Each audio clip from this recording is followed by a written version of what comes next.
right, what's going on, everybody, and welcome to another episode. So today's video, I finally am doing the review for the HHKB hybrid keyboard. Now, this is probably a long-awaited review for some of you, but part of those reasons are already mentioned in a previous video that I did.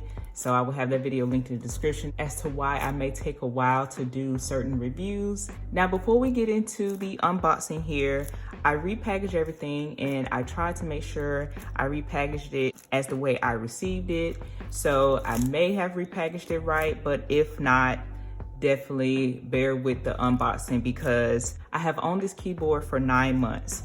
So let's go ahead and get started. Get the plastic wrapping here. So here you just get the sheet here with the model number and part number on here. So pretty much that's it on this sheet. And here we have the box. So pretty much I like the packaging and just the design of this box is pretty good in my opinion. As you can see, we have the Bluetooth version, hence the model hybrid. And this is one of their versions of the professional keyboard line. And just to give you a quick backstory, that HHKB designs their keyboards for programmers. However, you know, I am not a programmer, but I definitely wanted to give this keyboard a try. On the side here, you get the same thing, Happy Hacking Keyboard, professional hybrid. And on the bottom here, you get the information as to how to register it, which this keyboard brand originates in Japan, which is pretty cool. And on the other side right here, you get your part number and serial number for registration. And here on the side, you get HHKB, and I have the US layout, I have the printed keycaps and charcoal. So yeah, so let's go ahead and see what we have on the inside. Okay, so you get multiple user manuals here in foreign languages, and you get it in the English format. Also, you get batteries included, and that's pretty nice. And we're going to talk more about the keyboard operating solely off replaceable batteries. I really appreciate that they included batteries for immediate use. As you can see here, we have the keyboard itself. And that's pretty much it. We don't get a cable that normally is included with keyboards, which kind of is a bummer. If you don't have a USB-C cable, then you will have to purchase one. But this will be where the batteries would have went. Also, I wanted to mention for the batteries, these are unused. I have not been using these particular batteries that came with the keyboard. Okay, so first we're gonna talk about the aesthetics of this keyboard. And as you can see right here, it is more of like a grayish color. Also is made of PBT. I'm gonna go ahead and say, in my opinion, this doesn't feel like good PBT material. It just feels a little on the cheaper end, again, in my opinion. However, on the other hand, it is very light, which makes it very portable. On the top of the keyboard, we have where the batteries will be placed. As you can see, we have the USB Type-C port, and we have the power/Bluetooth button on the right.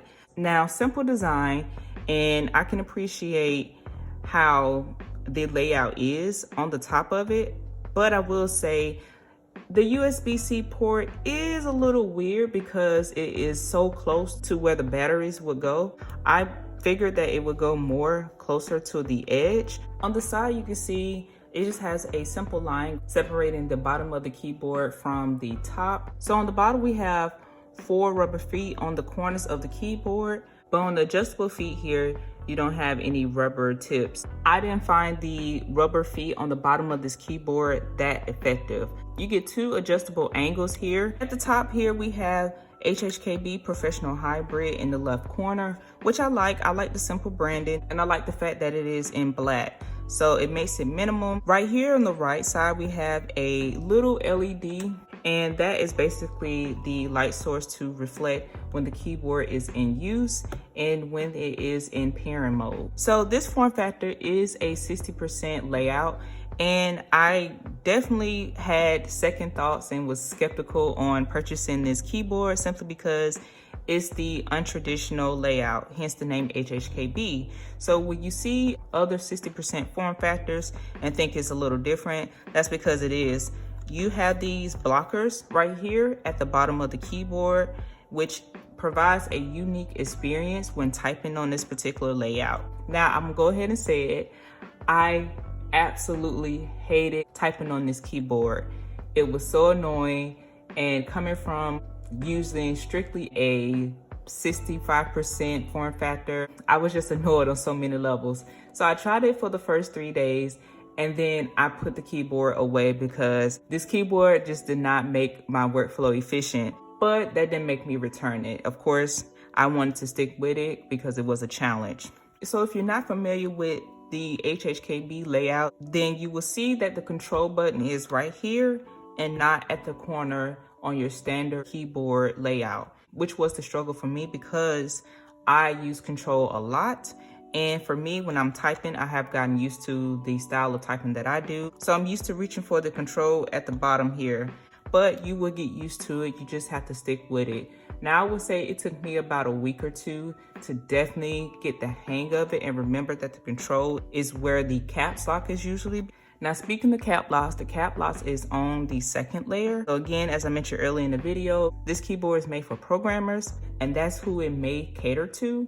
I'm not 100% sure, but for me, typing on this form factor with the default settings, just a little bit difficult. Now, with that being said, let's talk about the dip switches. So on the back here, we have the dip switches underneath here. So as you can see, we have 6 dip switches, which is how you would change the layout of this keyboard.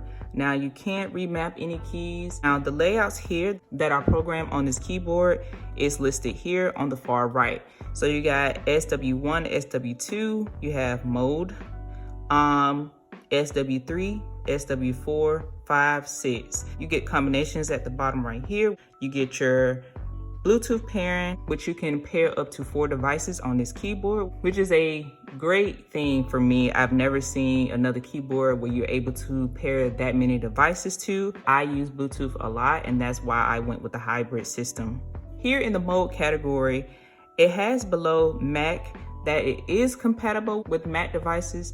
However, it's limited, so that's something to keep in mind. Another like about this keyboard is the backspace. So backspace is where it says delete. Most people find backspace right here to be more comfortable to reach. It's okay. You have to get used to the layout in order for it to be comfortable to you. For me, that's what the case was. Okay, so I want to quickly talk about media keys. Now, you have media keys as a second layer on this keyboard, and it is nice to see that that layer is visible on the keycaps itself.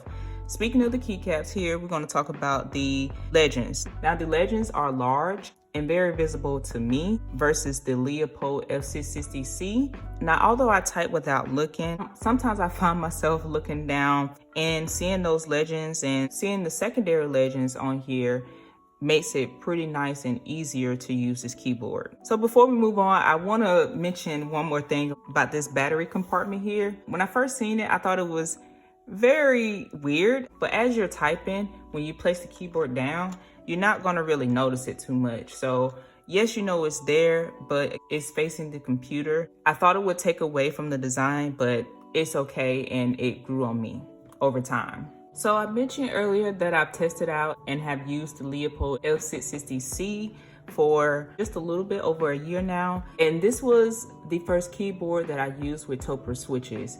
And at the time, I didn't have the HHKB here for comparison. After typing on the Leopold F660C, typing on the HHKB was just underwhelming. And I know some people may disagree with that, but to me, the experience just wasn't up to par. Now, in my opinion, the Leopold F660C has a more of a premium experience versus the HHKB that's kind of like, I don't want to say cheap, but it definitely feels less expensive. And at the price point of $281, which is before tax, I was a little upset, if I can say so. So the keycaps here are 1.1 millimeter cherry profile. I do think that may have something to do with the sound because it has a very hollow typing sound. It just feels like there's something missing in this keyboard. It doesn't have a nice stock like I prefer. Now, I know I may be being a little harsh, but for $281, I think I should be. And the Leopold FC660C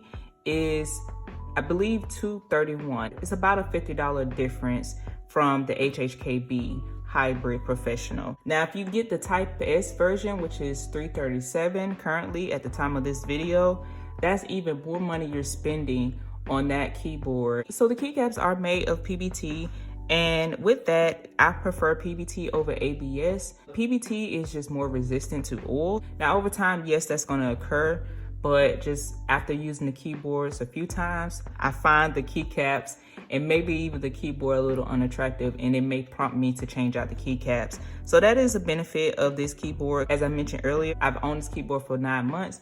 Now, consistently using this keyboard, I've used it for about 2 months straight, and then on and off within that 9-month period. So yeah, you can see the uphold on the keycaps is pretty good and almost looks new. One of the major features of this keyboard, which is the Bluetooth connection. Now, you can pair your device fairly quickly with this keyboard. The main reason why the Bluetooth connection is really good because it's using Bluetooth 5.1. So initially pairing this keyboard, you're going to enter the pin when prompt on the device that you're using. And then once that pin has been entered, everything is all good to go. Normally with Bluetooth keyboards, you may experience some delay here and there, but for the most part, overall, as of now, I have not. So you have to use AA batteries to power this keyboard up. Some of you may find that to be a con, and some people may find that to be a pro. Now, with the pro side of that is that you can easily replace the batteries, and the keyboard should last longer than it would with a rechargeable battery.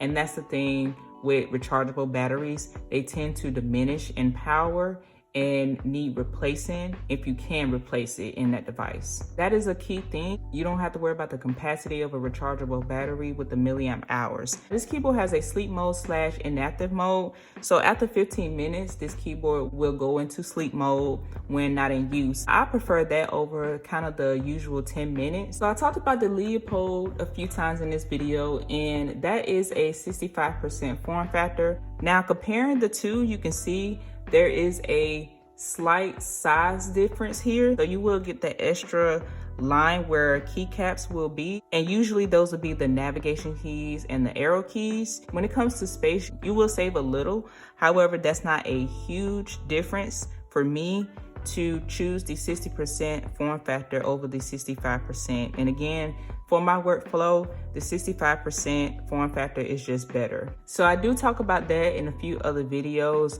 And also we'll have those videos linked in the description where I mention why I prefer the 65% form factor.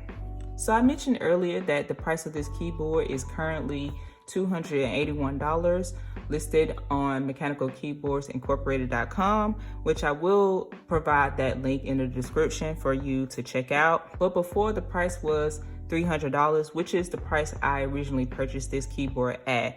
So you have a $19 savings from the time I purchased it. This keyboard can come in blank keycaps. So if you prefer no legends on your keycaps, then it's offered at the same price of that version. So currently the Type S version is $337. That is a much higher price, as I mentioned earlier in the video. So if you prefer that version, then you have a higher price point to pay. So let's go ahead and do a quick recap with my likes versus my dislikes of this keyboard. So let's talk about the dislikes of it. Now, dislikes, as I mentioned earlier, I don't like the hollow sound in this keyboard. Not saying that the Leopold FC660C would be the best option for that, but that's just what I have used in my experience. And there may be other keyboards that can offer that same experience as I had with the Leopold keyboard. Second is the build quality. I do not like this build quality at all. Like, it's giving very much ABS plastic, and I just don't like the overall feel of this build quality. Third thing is how long it took me to get used to this form factor. Now, this can actually be a dislike and a like, because I do like a challenge and I like to expand my horizon with different styles of my interests. So it has opened that door for me to try the HHKB layout on custom keyboards, which is a great thing because a lot of keyboards come out with this layout. Another dislike would be the adjustable feet not having rubber ends. As I mentioned before, these rubber feet on the bottom of the keyboard just didn't make a difference. The keyboard still slides around, and I do use a desk mat, so the fact that this keyboard can still move around easily, it's just a con in my opinion. But with that, having 3 different angles to type in, I can type comfortably without using the adjustable feet. Depending on your typing style, all depends on which angle you prefer to use. All right, so let's go ahead and get on to the lights. So for the lights, I do like the fact that it has a sleep mode of 15 minutes. Second thing is Type-C. Pretty much all my devices use USB Type-C, which is a huge plus, versus Leopold keyboards that uses mini USB. Third thing is the batteries. Finally, the last like is the overall durability of this keyboard. Now, I know I said that it is more on the cheaper feel, but it is resistant to shines and oils.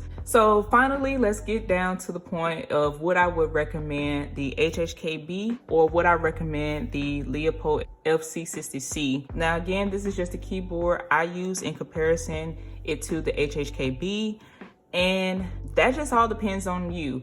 If you like the 65% form factor, then you may look at this keyboard over the HHKB. I like the Leopold F660C, and that's because I have more lights on this keyboard and just a overall much better typing experience over the HHKB. If I feel like if the price is higher, you should get about the equivalent, if not a better experience. And that's why I would choose the Leopold over the HHKB. But with all that, if you like the HHKB and you like this form factor and you like 60%, then definitely check this keyboard out if it falls within your budget. Also, I want to mention I have an individual typing test video for the HHKB Professional Hybrid. I will leave the link in the description below, along with the Leopold FC660C, as well as the comparison typing video. So you can definitely check out those videos to hear those typing sounds.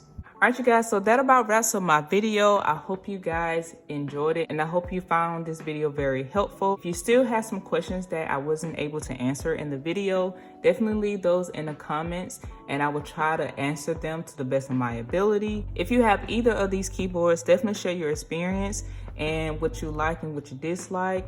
Also share your preferences and your thoughts. What did you think about the HHKB Professional Hybrid? I'm interested in reading those comments. So with all that being said, I hope you guys know the drill. With subscribing, liking the video, that definitely helps out a lot. And I'm glad to get this video out for you guys, and hopefully I catch you in my next one. Peace.